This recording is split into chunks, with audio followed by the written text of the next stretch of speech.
are one of the guys that the recruitment has taken off in a huge way for in that 2025 class.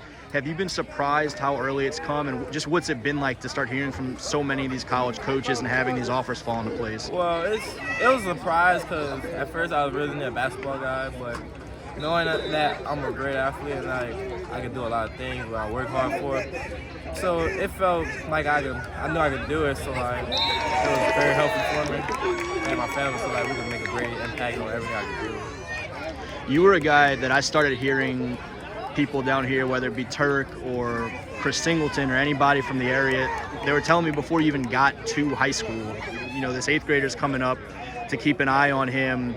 And then you have a season as a freshman that I think still exceeded people's expectations. The last couple years, what have you been most proud of that you've been able to do? I mean, not just hearing from some of these colleges, but in terms of your actual production as a football player so early in your career? Most proud of just being able to still be myself. I don't change my personalities or try to be like I be myself everywhere I am, and I like to keep a good mood and everything, so I don't get too cocky or get headstrong. I feel like I could just stay humble and everything will take care of itself. Have you heard people make comparisons between you and Elijah McGuire from your? Yes, they made a lot. It's like every time they come to the game, they say, "You remind me of Elijah." Yeah, I'm like, yeah, you cool. Like, we got a good relationship with me and Elijah, so like, I can see it in us. What is that like to hear? You say you want to make sure that you're staying humble and being yourself and doing your thing.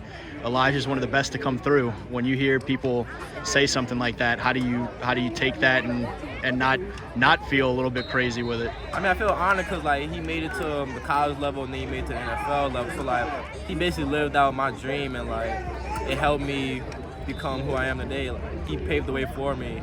So that's a great thing to have him as like a mentor and a role model for me to look up to.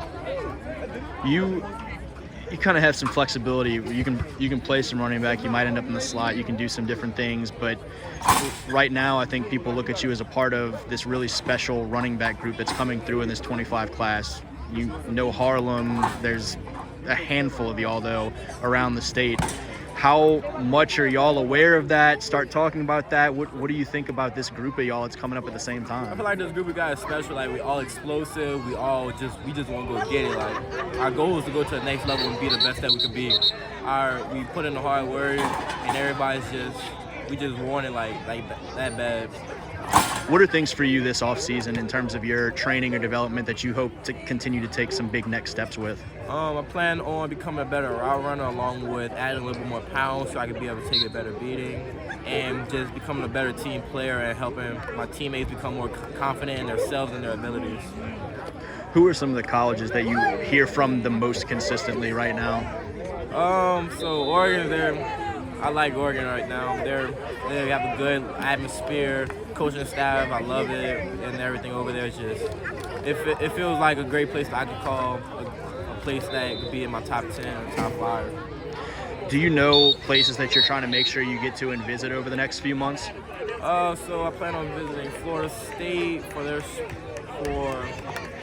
in the future. I plan on visiting Florida State, then Mississippi State, Texas A&M, and then Oregon. I'm trying to make my way around so I can make sure I'm familiar with everything.